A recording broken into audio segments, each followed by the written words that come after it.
ایک بار میں Hong Kong میں تھا.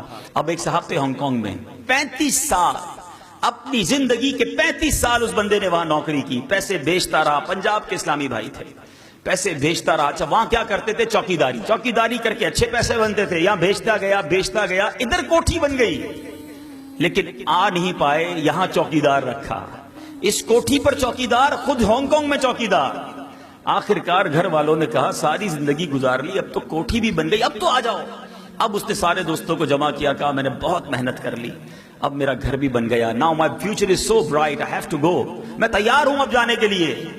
فیئر ویل پارٹی ارینج کی گئی. رات پارٹی کے دوران ہی اسے ہارٹ اٹیک ہوا. اسی پارٹی کے دوران اس کا انتقال ہوا. جس فلائٹ میں اس کے سامان نے آنا تھا اسی فلائٹ میں اس کی میت آئی. جس گھر کو 35 سال لگا کر بنایا تھا، ایک رات اس گھر میں نہیں گزاری، وہی بندہ قبر میں چلا گیا. 35 سال میں ہم نے کتنی بار قبر بنانے کی کوشش کی.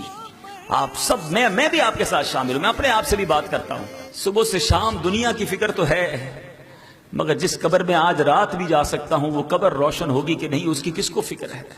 حلال کماؤں تاکہ قبر میں سانپ نہ آ جائیں، حرام کی طرف نہ جاؤں کہیں رب ناراض نہ ہو جائے، حرام کاموں سے بچاؤں. آپ مجھے بتائیں، جس کو اللہ نے کروڑوں سے اچھا بنایا اس کو تو زیادہ سجدے کرنے چاہیے تھے.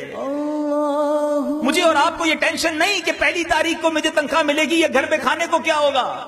ہم لوگوں کو تنخواہ دینے والے ہیں. ارے اللہ نے جس کو اتنی فیسلٹیز دی ہیں اس کے تو سجدے زیادہ ہونے چاہیے تھے، اس کی تو عبادتیں اور شکر زیادہ ہونا چاہیے تھا. مگر ہم عجیب لوگ ہیں، وہ نعمتیں بڑھاتا ہے، ہم نافرمانیاں بڑھاتے ہیں. وہ رحمتیں بڑھاتا ہے، ہم اس سے دور ہوتے چلے جاتے ہیں.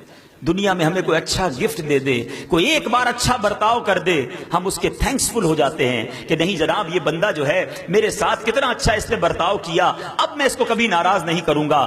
دنیا میں تو ہم یہ ضرور کرتے ہیں، ہمارا کسٹمر اچھا آرڈر دے دے، ہمارا کسٹمر اچھی پرائز دے دیں، ہم آلویز تھینکسفل ہو جاتے ہیں.